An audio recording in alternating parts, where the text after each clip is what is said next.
Monsieur le Président, vous souvenez-vous, à l'école primaire, quand on étudiait l'histoire, et un des élèves a levé la main pour demander si le roi n'a pas assez d'argent, pourquoi ne crée-t-il pas davantage? Il est le roi, pourquoi pas simplement créer davantage de l'argent?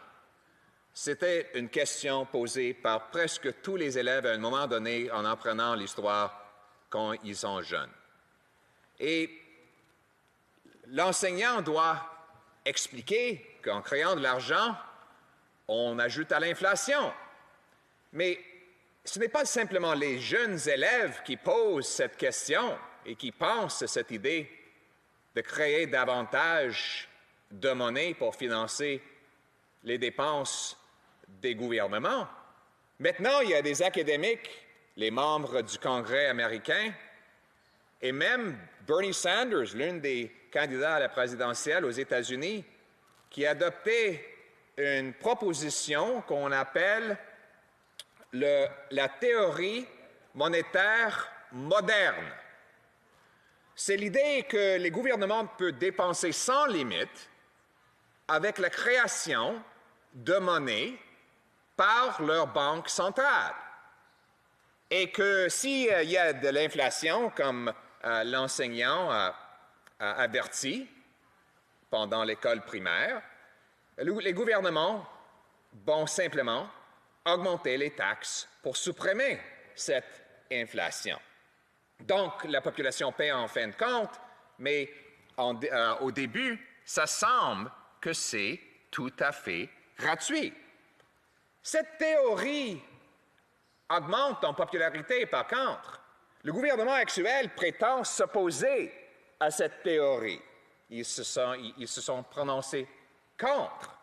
Mais est-ce que c'est vrai qu'ils sont contre? Regardons les chiffres. L'année dernière, le gouvernement avait un déficit de 350 milliards de dollars. La Banque centrale a acheté 300 milliards de dollars de cette dette. Plus de 75 % de cette dette. En fait, maintenant, la Banque centrale possède presque un tiers de toute la dette du gouvernement fédéral. L'augmentation de dette entre les mains de la Banque centrale est des centaines de pourcentages. Et aussi cette année, le gouvernement a annoncé vouloir emprunter 3 milliards de dollars par semaine. Devinez combien de dollars la Banque centrale va fournir au gouvernement chaque semaine. Oui, 3 milliards de dollars. Alors, chaque sou, chaque semaine que le gouvernement emprunte de l'argent, ça va être le même montant fourni par la Banque centrale. Ce n'est jamais arrivé dans l'histoire du pays, même dans les guerres où on avait besoin de l'argent pour financer nos armées. L'argent était prêté par les citoyens. Les citoyens achetaient des obligations qui payaient les intérêts. Ça permettait les citoyens d'épargner tout en finançant la guerre contre nos ennemis. Mais maintenant, le gouvernement prend l'action d'imprimer l'argent. Donc, est-ce que c'est vraiment une idée moderne? Mais si vous pensez qu'une idée qui a été essayée il y a plus de 2000 ans, si vous pensez que ça, c'est moderne, peut-être oui, on peut l'appeler moderne. On pense du dictateur Dion de Syracuse, qui n'avait pas assez d'argent. Il y avait trop de guerres, il avait une vie somptueuse. Donc, il ne pouvait pas payer ses factures. Donc, il a pris toutes les pièces de son île. Et chaque pièce valait 1 drachme. Ça, c'est l'argent des Grecs. Et 1 drachme pour 1 pièce. Mais lui, là, il a marqué chaque drachme avec une 2. Et juste comme ça, c'était la magique. Il a doublé l'argent disponible pour dépenser. C'est la magique, sauf que la population avait besoin de payer 2 fois plus cher pour tous les biens et services sur l'île. Parce que, évidemment, l'argent valait la moitié qu'auparavant.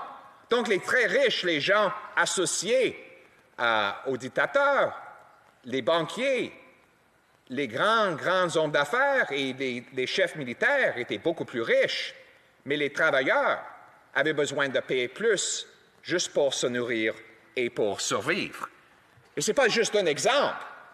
Pendant les grandes guerres napoléoniennes, on voit que le montant d'argent métallique dans chaque pièce en Europe diminuait parce que les rois et les chefs essayaient de créer davantage de pièces avec un montant réduit d'argent métallique pour financer leur guerre. Alors, on voit moins d'argent métallique dans les pièces lors des guerres. Et le coût de vie a augmenté pour les paysans. En Allemagne, pendant la Première Guerre mondiale, le gouvernement a augmenté le montant d'argent en papier 10 fois après la guerre pour pouvoir acheter un morceau de pain. Les Allemands avaient besoin d'emmener un énorme montant d'argent. Et en commandant une bière au restaurant, ils commandaient 10 ou 15 bières tout au début en arrivant au restaurant. Parce que pendant la nuit, chaque heure, le prix augmentait aussi rapidement qu'ils voulaient, et c'était nécessaire de les commander tout au début en arrivant au restaurant. L'économiste Milton Friedman, qui a gagné le prix Nobel pour son travail sur l'inflation et la création de monnaie, a montré qu'aux États-Unis, au Royaume-Uni, au Japon, en Allemagne et au Brésil, il y avait une corrélation parfaite entre l'augmentation de monnaie par rapport à la production et l'augmentation des prix. Donc, c'est ça l'histoire de la création de monnaie.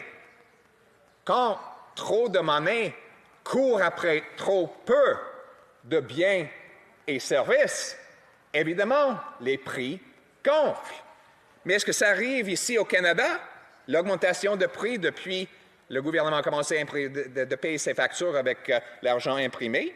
Mais regarde ce qui est dans le Financial Post. Les banques centrales et le gouvernement ne sont pas en contact avec Main Street quand il s'agit de l'augmentation du coût de vie. Le dernier rapport sur les prix des aliments au Canada montre que les coûts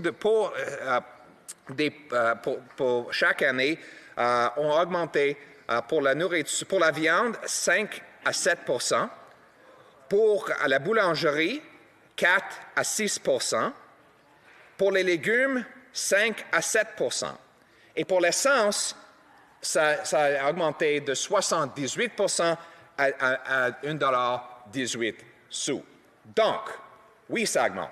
Et on parle de la propriété. Le coût de propriété a augmenté d'un tiers, 30 %. Les jeunes ne peuvent pas même rêver d'avoir une maison parce que les prix sont aussi exorbitants. Donc, c'est bon pour les riches. Les très riches voient leurs actifs augmenter en valeur, mais la classe ouvrière qui fait le travail voit que leur salaire diminue en valeur réelle. C'est un grand transfert des travailleurs aux très riches. C'est une taxe d'inflation, jamais votée par les élus, qui est le pire taxe, pire que tous les autres taxes, parce que ça cible les gens les plus diminués qui n'ont pas d'actifs et qui ne peuvent pas augmenter leur valeur nette. Donc, nous devrions contrôler les dépenses et arrêter les banques centrales d'imprimer pour protéger la valeur de nos dollars et pour protéger le travail et le temps consacré par nos travailleurs à leur travail, afin d'avoir une économie qui rembourse les gens selon le mérite, selon leur contribution et non pas selon une inflation de leurs actifs et de leur coût de vie. Merci, Madame la Présidente.